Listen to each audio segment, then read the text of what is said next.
Boa noite, que a paz, o amor de Deus, nosso Pai, esteja com cada um de nós nessa nova oportunidade de compartilharmos do conhecimento da doutrina espírita. Trouxemos aqui para a introdução do nosso tema nessa noite uma reflexão do Espírito Emmanuel, colocada no livro Pão Nosso, capítulo 60. Ele diz assim: só a luz espiritual garante o êxito nas provações. Então vamos procurar refletir um pouco o que Emmanuel aqui nos traz e que expressa em poucas palavras entendimento e aprofundamento que precisa da nossa meditação. Então, só a luz espiritual, o que Emmanuel se refere? É porque todos nós que estamos na escola da Terra, que é um mundo de provas e expiações, trazemos no nosso lastro de experiências reencarnatórias muitos problemas, muitos conflitos, tendências a certos vícios.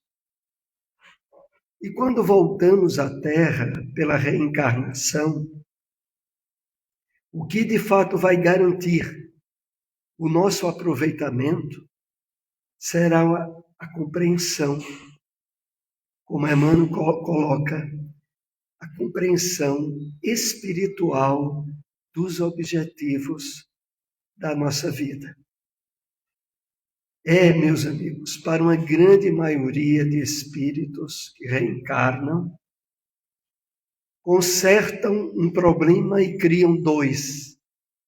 Regularizam um problema lá do passado, mas na experiência nova, por falta de percepção dos objetivos espirituais da vida, estabelece outros problemas. E desse modo, à custa apenas da reencarnação, a nossa caminhada evolutiva se dá a passos lentos. Não é por outro motivo que a misericórdia e o amor de Deus sempre esteve enviando para a Terra espíritos iluminados, benfeitores da vida maior, para nos estimular no caminho do bem, na vivência do amor, e desse modo trabalhar a nossa iluminação interior, para que de fato o êxito, o sucesso da nossa reencarnação seja positivado. Então Emmanuel diz assim: só a luz espiritual garante o êxito nas provações. Sejam quais forem as provações. Nós ainda vivemos numa época, como a maioria de vocês sabem, de um desastre na área das emoções, dos desequilíbrios psicológicos, da multiplicação de suicídios e de problemas provacionais que poderiam ter seguido outro rumo, outra diretriz, mas face o envolvimento da compreensão materialista da vida, essas pessoas titubearam, caíram no enfrentamento das suas provações. Ninguém reencarna para fracassar. Ninguém reencarna para se tornar um criminoso, para enveredar pelo campo do suicídio. seja qual for o problema que passemos. Isso não está na programação reencarnatória de ninguém. Quando a criatura age desse modo, através da sua liberdade, do seu livre-arbítrio, ela estabelece um roteiro cujo resultado será mais dificuldades e mais sofrimentos. Por isso precisamos tanto dessa luz espiritual que Emmanuel aqui fala. E é exatamente por isso que nós estamos aqui reunidos, participando de uma palestra, de um encontro espírita, aonde o objetivo maior é compreender por que estamos na Terra, de onde viemos, qual o objetivo da nossa vida e o que acontecerá conosco quando partirmos para a realidade da vida maior. Estamos reunidos para compreender os ensinos de Jesus, agora trazidos sob a luz do Consolador que ele nos prometeu, que é o Espiritismo. Essa promessa de Jesus, registrada pelo Evangelho de João, no capítulo 14, ela se cumpre exatamente com o surgimento do Espiritismo. No Evangelho de João, ele houvera deixado explicitado o diálogo entre Jesus e os seus apóstolos. Eu não vos deixarei órfãos, eu vos mandarei o Consolador, o Espírito de verdade, que virá lembrar os meus ensinos, trazer ensinamentos novos, possibilitando que na época certa, que é exatamente essa época em que estamos vivendo, a mensagem do Cristo precisaria ser restaurada profundamente, lembrada e complementada pelo amadurecimento espiritual que o homem já estaria vivenciando, o que de fato tem acontecido. Então, o Espiritismo, ele é a revelação de Jesus para os dias em que estamos vivendo, para a atualidade. E é exatamente colhendo reflexões e algumas histórias que as obras espíritas nos trazem que iremos esclarecer essa temática. Primeiro, é importante deixarmos bem claro que no Evangelho segundo o Espiritismo, no capítulo 6, o Cristo Consolador, lembrando para aqueles que não conheçam, o Evangelho segundo o Espiritismo tem a sua base nos evangelhos contidos no Novo Testamento.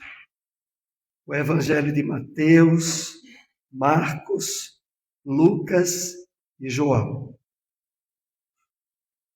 O trabalho do codificador Allan Kardec foi extrair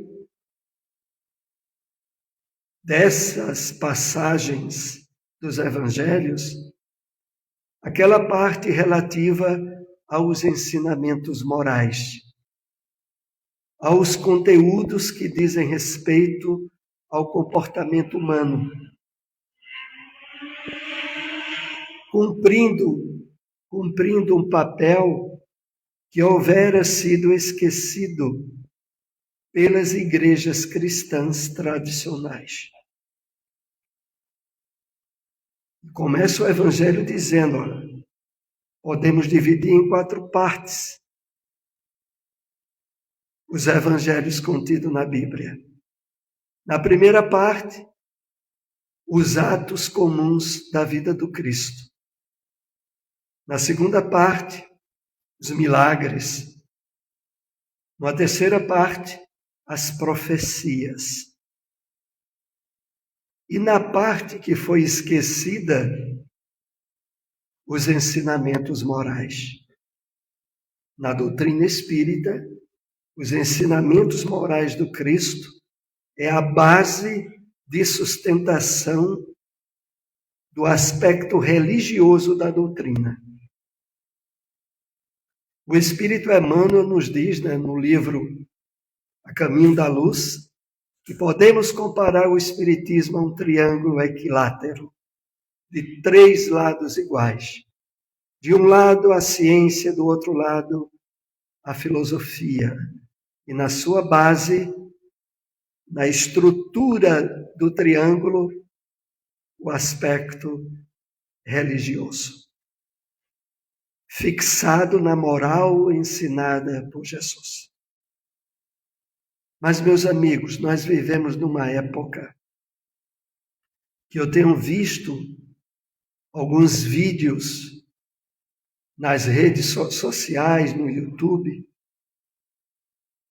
que tentam, de uma forma, às vezes sutil, outras vezes numa tentativa de embasamento aparentemente científico e histórico, desacreditar não só os ensinamentos contidos na Bíblia, mas o próprio Cristo. Porque, afinal, os registros históricos que assinalam a presença de Jesus entre nós ficaram muito retidos. O único que tem um destaque especial é atribuído a um historiador romano que viveu no 1º século, chamado Flávio Joséfo. E nos livros de histórias referente a esse historiador, a referência sobre Jesus não passa de um parágrafo, quando ele faz menção de ter tido conhecimento dessa personagem. Nós colocamos aqui o resumo, poucas linhas, do que Flávio Joséfo nos assinala sobre o Cristo. Vejam só. Naquele tempo surgiu Jesus, um homem sábio, se é que se deve chamá-lo de homem. E ele acrescenta: porque realizava obras maravilhosas, um mestre do qual se recebe com prazer a verdade. Termina aí. Essa pequena referência.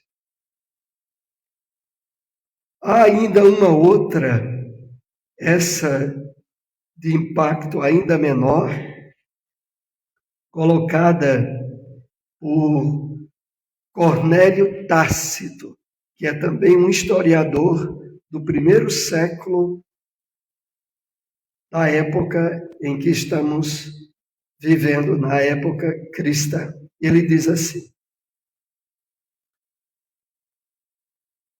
é sobre a execução de Tiago, irmão de Jesus.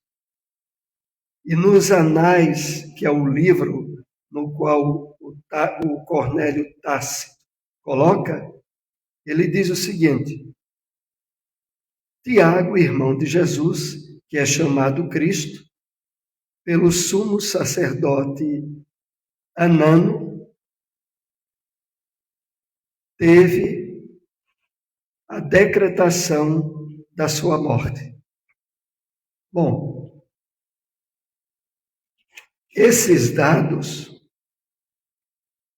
diminutos não faria um sustentáculo para o livro, para termos uma ideia, o livro mais lido da humanidade. É a Bíblia. Atualmente, quando se busca informações sobre a quantidade de exemplares da Bíblia, é em torno, nos dias que estamos vivendo, de 4 bilhões. É o livro mais lido da humanidade, de todas as doutrinas religiosas.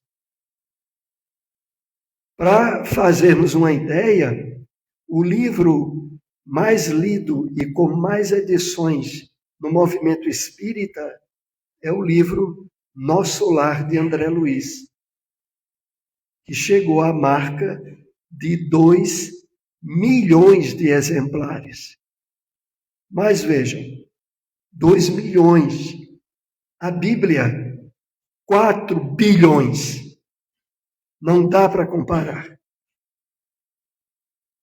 Mas aí vem a questão, e o que a doutrina espírita pode endossar sobre a veracidade dos textos bíblicos? Muito, muito mais do que qualquer outra doutrina na Terra cristã. E é sobre isso que vamos analisar. Porque, vejam, a base de sustentação do cristianismo primitivo, após a crucificação de Jesus, foi os fenômenos mediúnicos de materialização de Jesus. Diz os registros bíblicos no livro Atos dos Apóstolos, de que a aparição de Jesus após a crucificação não se reteve à aparição a Maria, depois a Maria de Magdala, depois aos discípulos, depois a Tomé. Não foi isso apenas. O livro Atos diz que durante 40 dias Jesus esteve em contato com os discípulos, preparando-os, esclarecendo sobre a obra que eles iriam realizar, para depois retornar ao plano espiritual.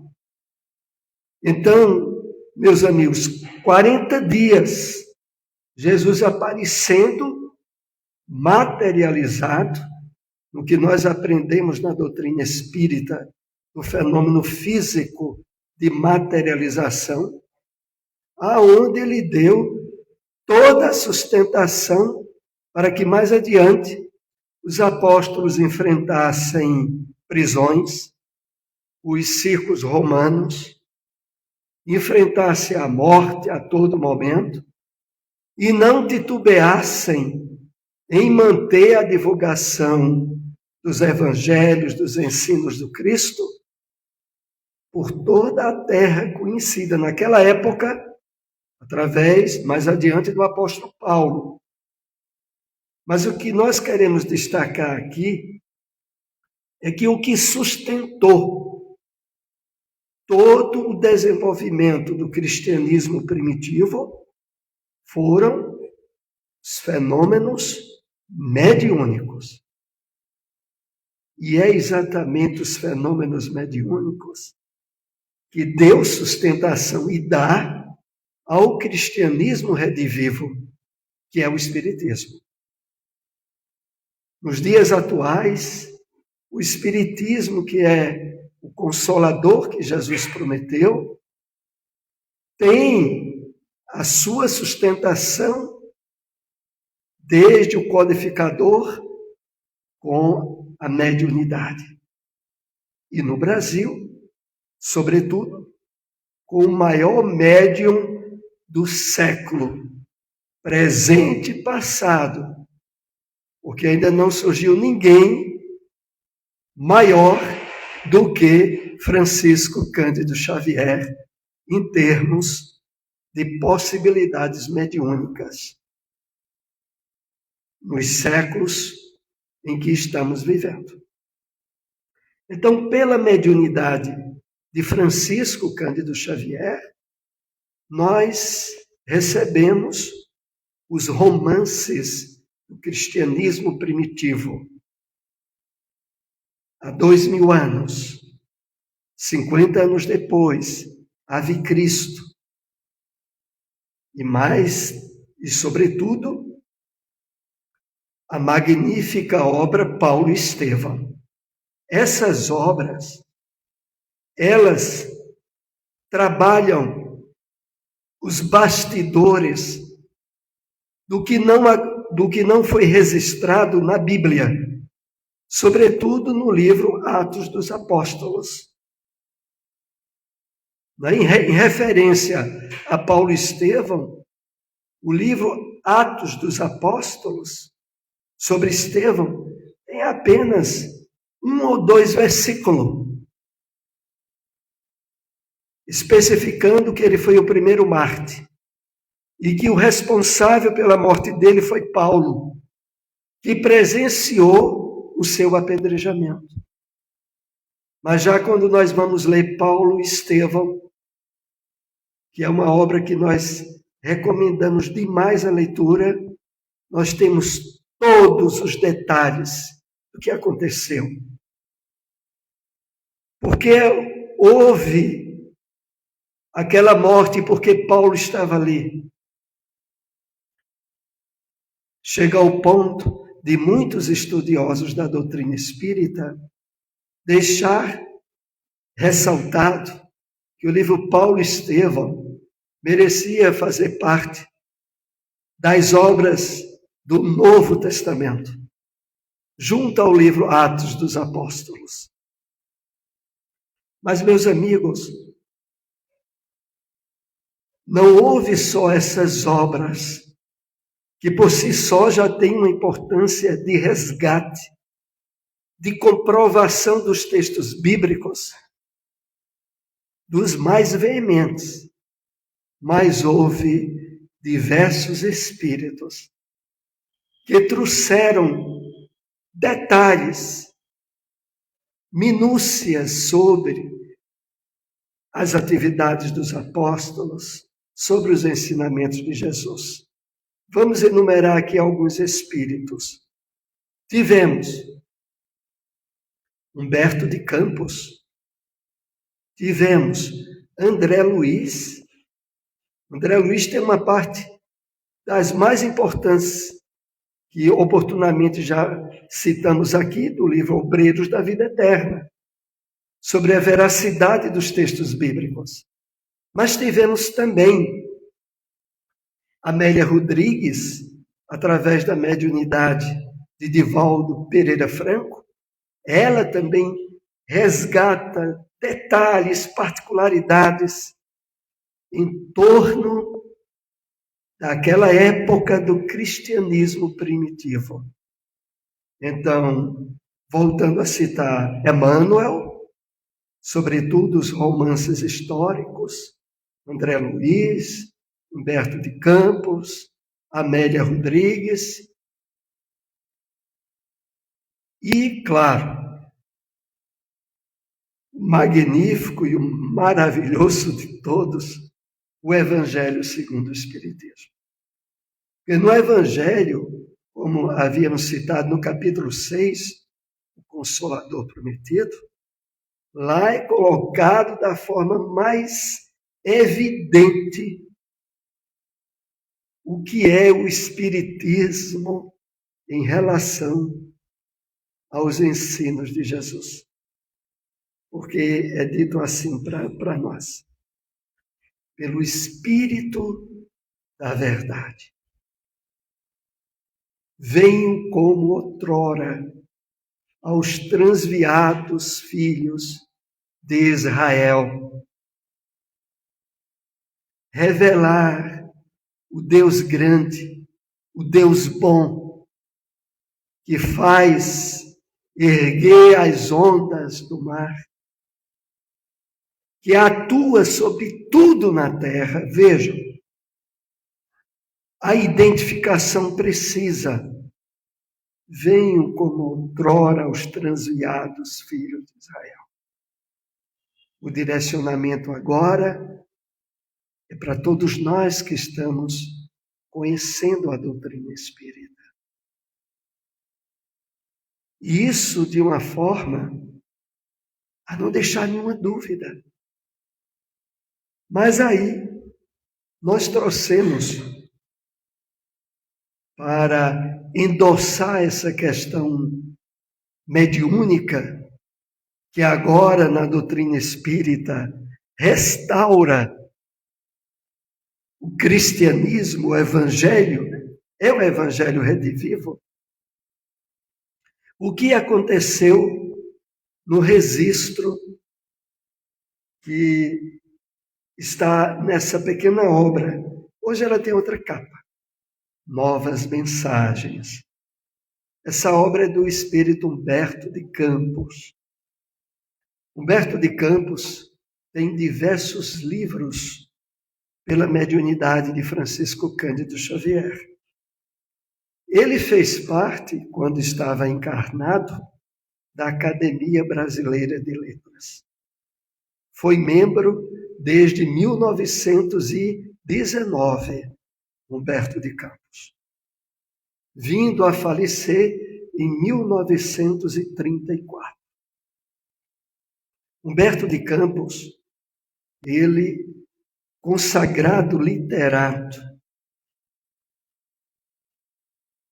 no Brasil, tinha, entre aqueles que participavam da Academia Brasileira de Letras, um amigo particular, que se chamava Agripino Grieco. E há um capítulo nesse livro, Novas Mensagens, atribuídos ao Agripino Grieco. Eu lembrei essa história pelas comprovações da veracidade dos fenômenos mediúnicos que foram trazidos a nós, sobretudo pela mediunidade abençoada de Francisco Cândido Xavier. Então, o que é que ocorre? Humberto de Campos, ele, cronista, desencarna. Só que 2 anos antes da sua desencarnação, ele que era de família tradicional católica, não praticante, ele teve a oportunidade de conhecer o livro Parnaso de Além Túmulo. Essa é uma obra que ainda hoje é publicada pela Federação Espírita Brasileira.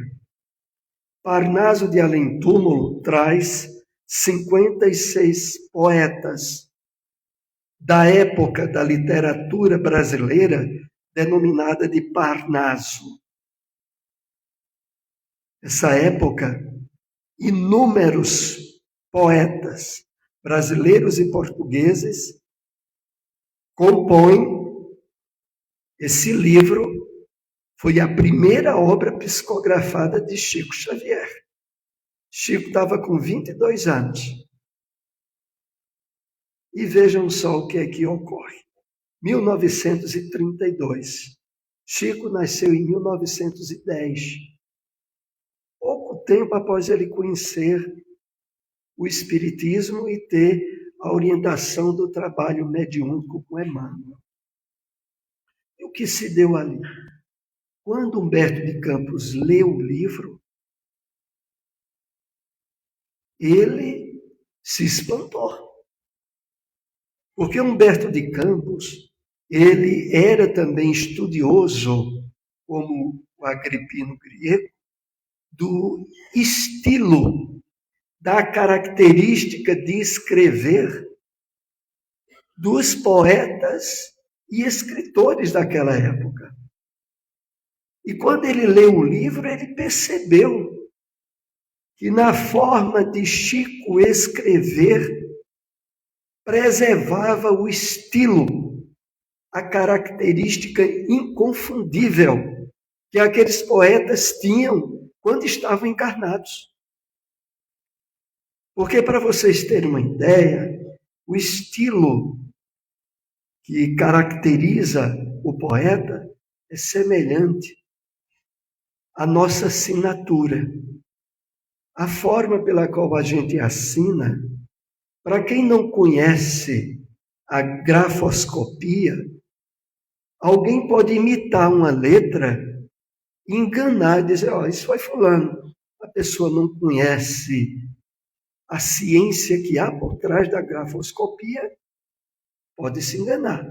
Mas quem estuda, por exemplo, o pessoal que trabalha em banco, hoje nem tanto, porque quase que não se usa mais cheque.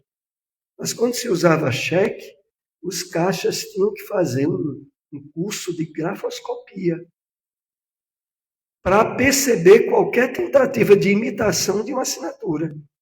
Porque uma assinatura é inconfundível. O estilo de um escritor é inconfundível. Humberto de Campos, quando viu aqueles textos dos poetas, disse, como é que pode?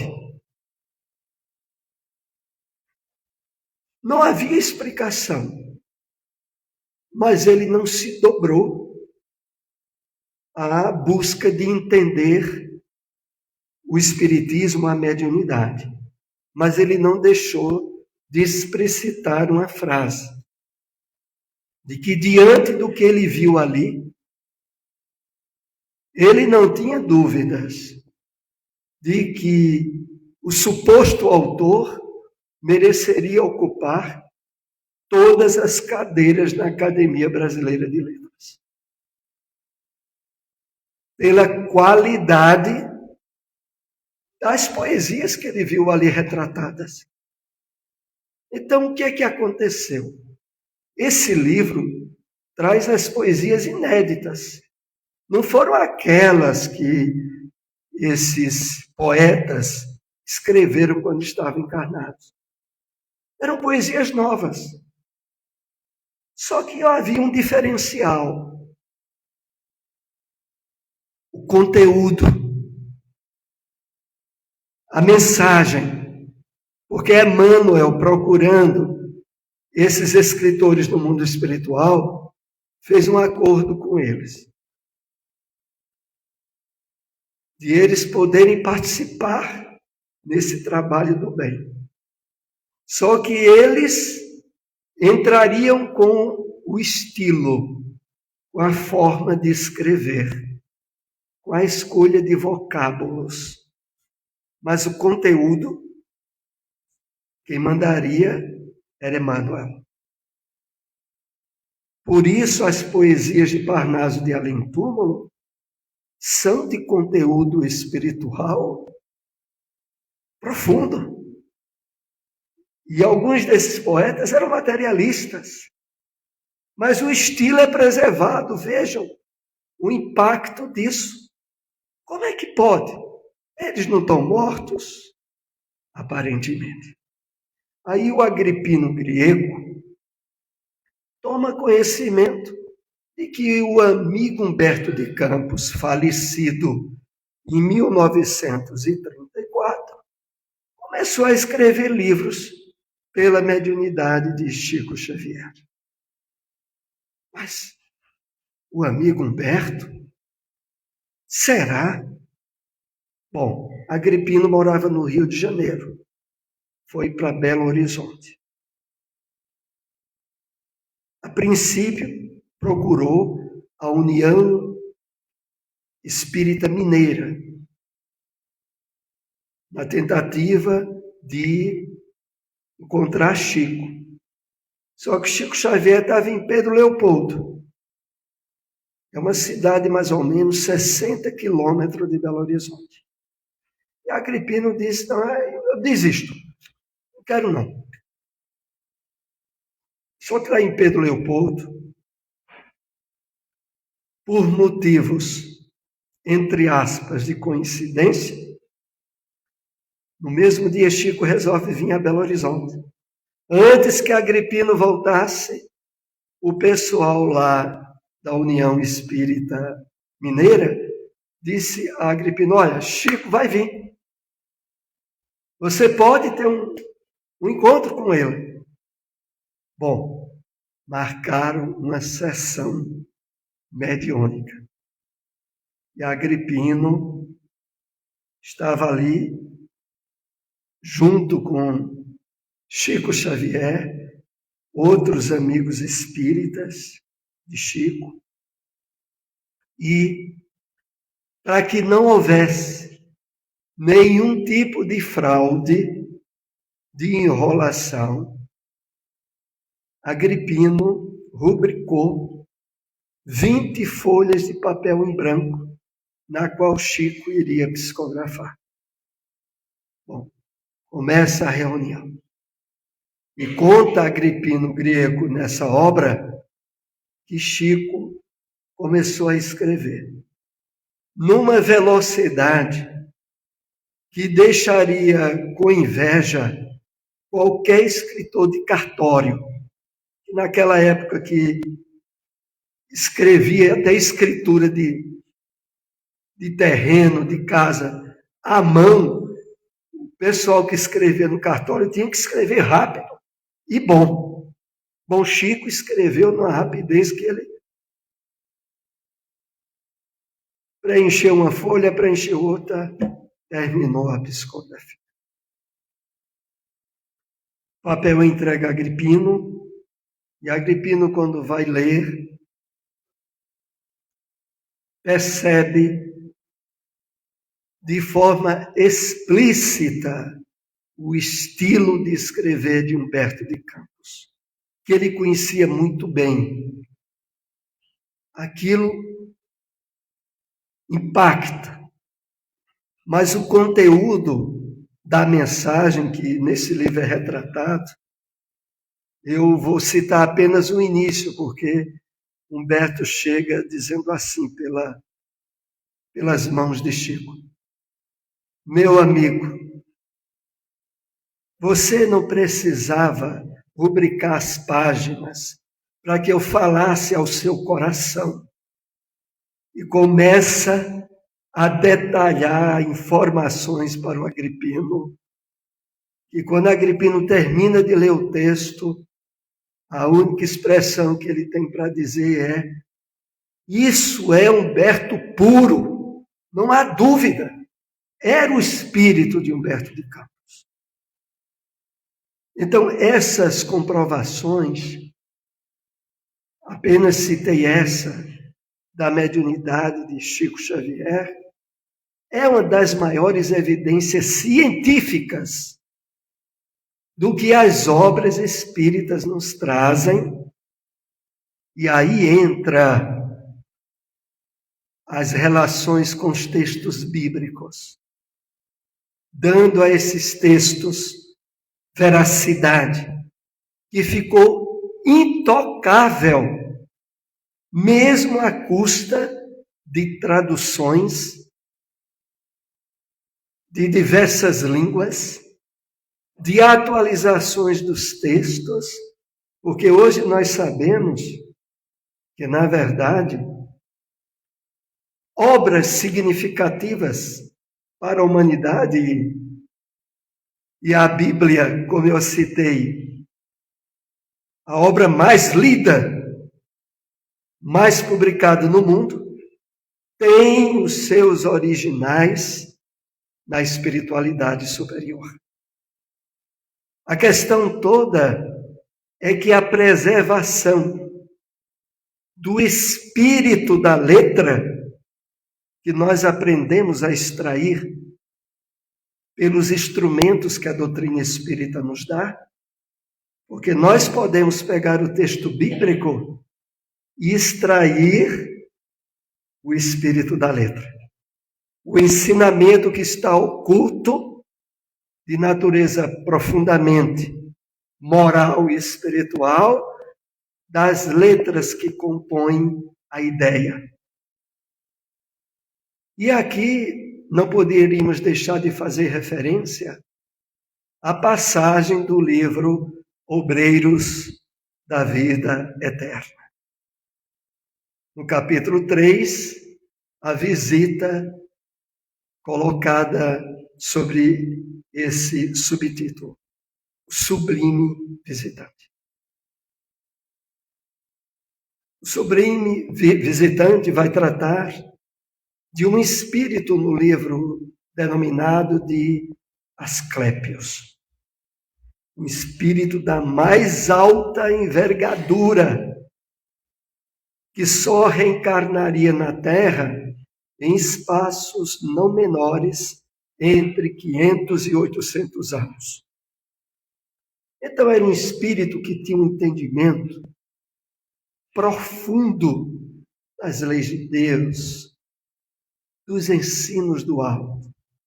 E esse espírito viria tirar dúvidas de trabalhadores, de benfeitores espirituais que dirigiam grupos de trabalhadores encarnados na Terra. Porque é assim, por trás de todas as instituições religiosas, educacionais, científicas, direcionadas para o bem da humanidade, há por trás delas espíritos daquelas áreas que ajudam, que intermediam, que auxiliam a descoberta, não produzem as descobertas, mas auxiliam os cientistas, os médicos, em tratamentos, em cirurgias, aonde a obra do bem, os espíritos do bem estão lá. Como, inclusive, nas obras das instituições espíritas, por trás de uma obra que divulga o bem, que diminui o sofrimento, as dores, espíritos do bem estão ali intervindo. Então, os espíritos benfeitores queriam orientações de Asclépios para passar para os amigos encarnados que estavam sob a diretriz deles. Então, o primeiro espírito que vai pedir orientação é um espírito de uma senhora chamada Simprônia. Ela tinha sobre a terra um grupo de pessoas que cuidavam de crianças órfãos. E que nós podemos deduzir pela leitura do livro que era um grupo associado a alguma instituição espírita. Só que nesse grupo,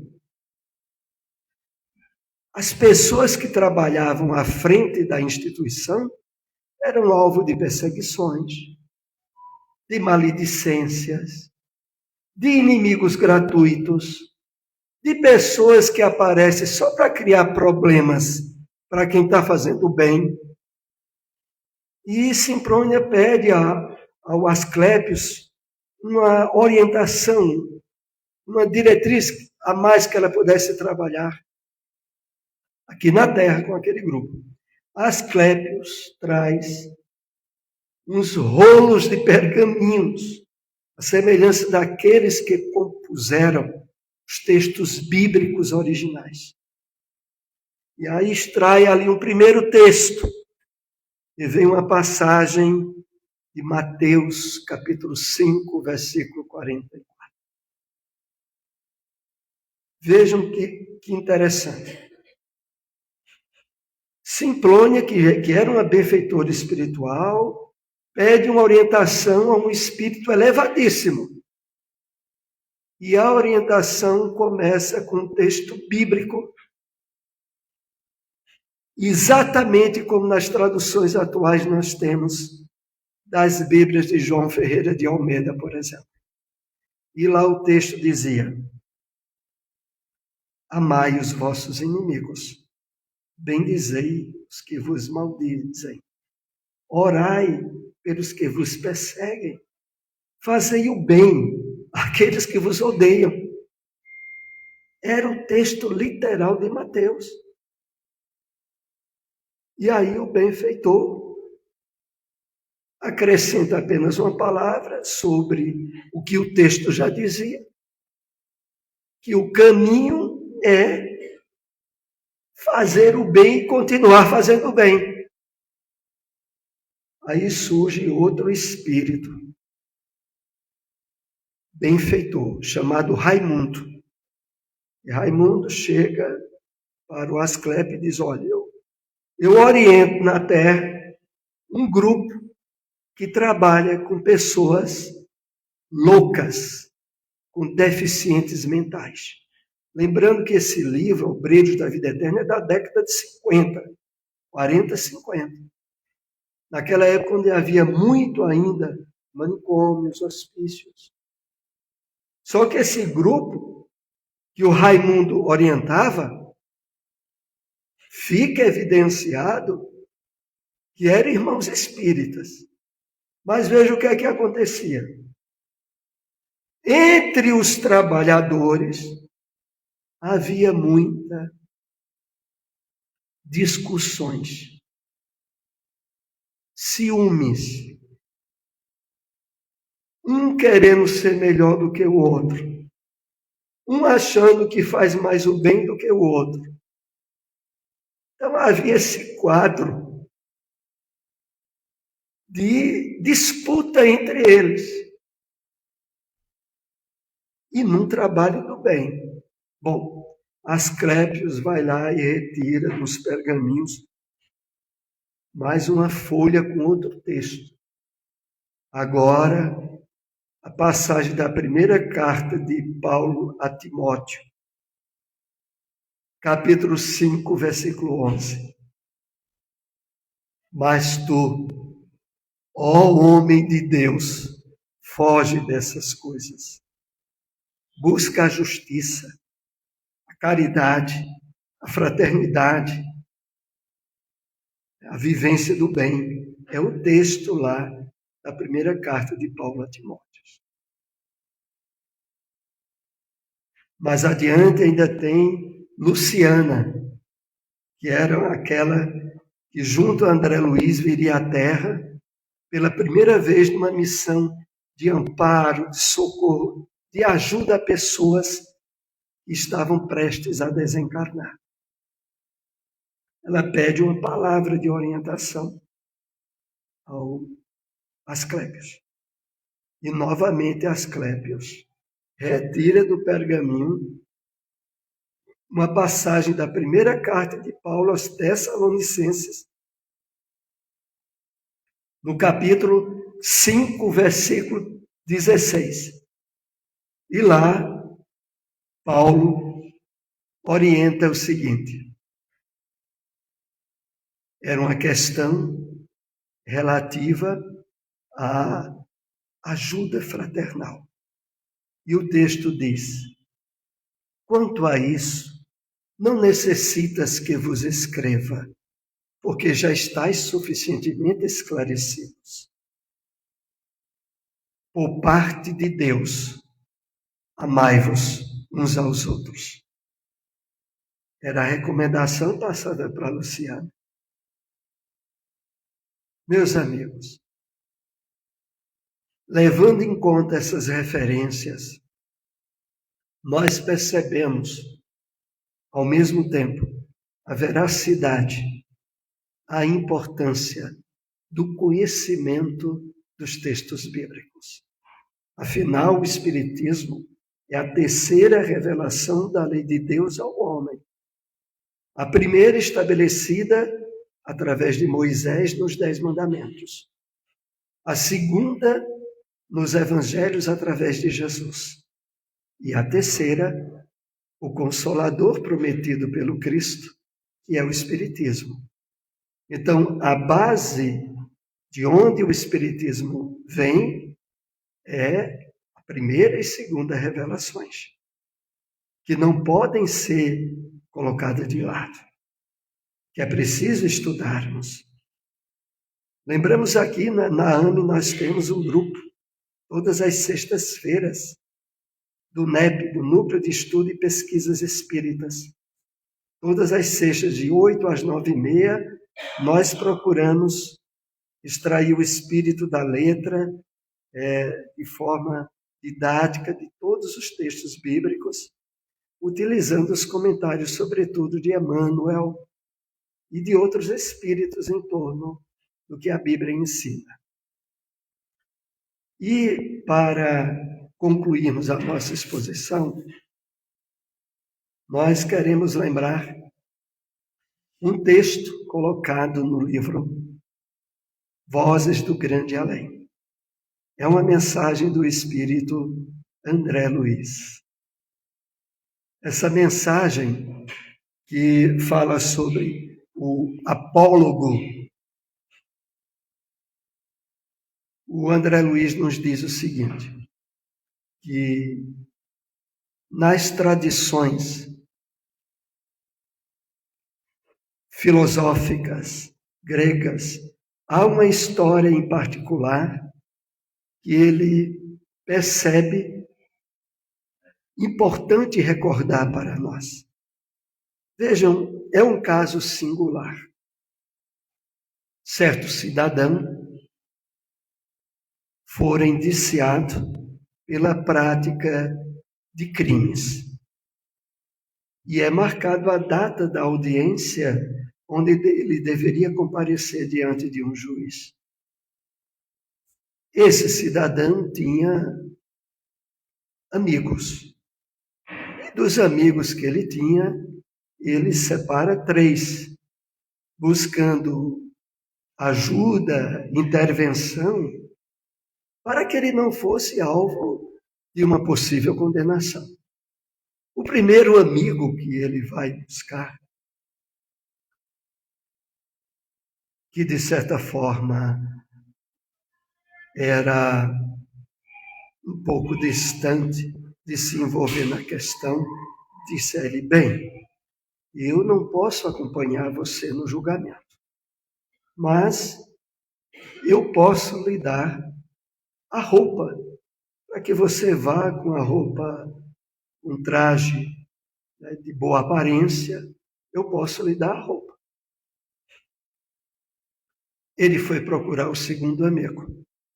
E o segundo amigo disse a ele: bem, eu não posso comparecer lá no tribunal para lhe defender, mas eu posso lhe acompanhar até a porta do tribunal.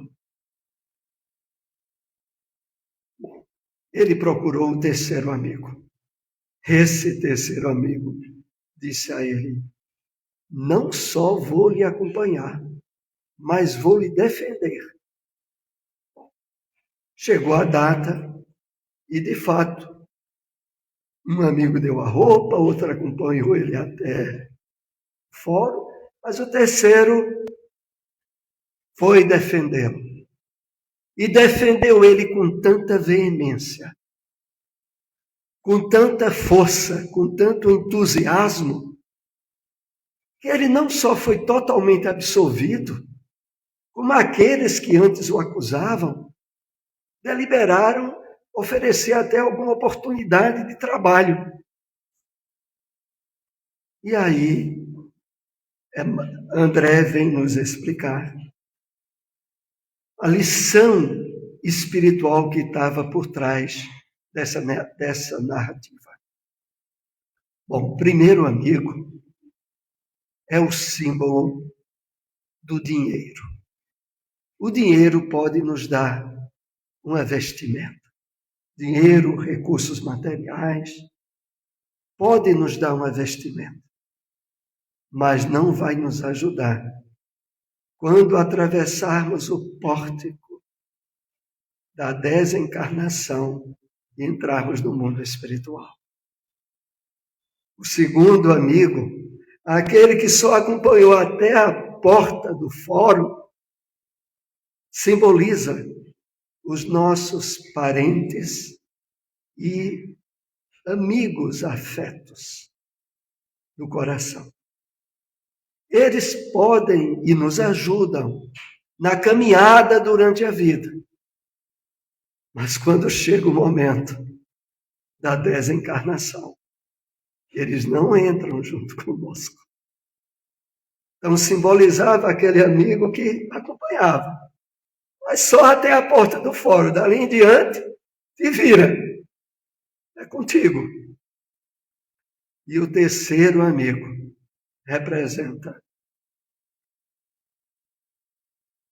os atos de bondade, de caridade que nós temos praticado.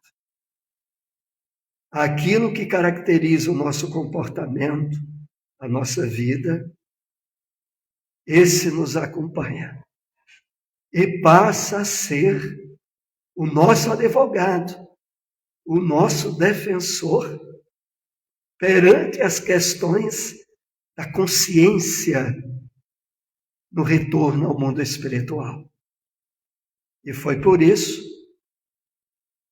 que certamente Emmanuel deixou transcrito de uma forma bem caracterizadora essa mensagem ao dizer o seguinte: o bem que praticares em algum lugar é o teu advogado em toda parte.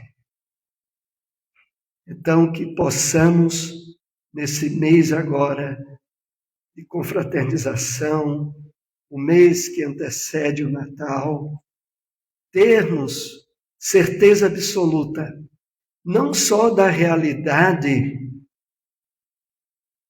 histórica da presença de Jesus, mas de seus ensinos, que nos transformem, que nos ajudem a estar mais parceiros dos espíritos do bem, e de ao longo desse mês, que se comemora o nascimento de Jesus, não importando se data simbólica ou não, devemos ver como data real, caracterizadora de uma ligação mais forte entre nós e a espiritualidade do bem.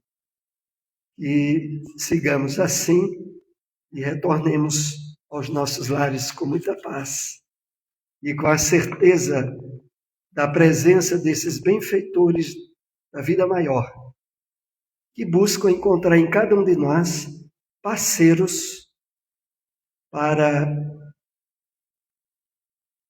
estabelecer na Terra realizações nas quais depende de nossas mãos e de sermos instrumentos deles. Muita paz para todos.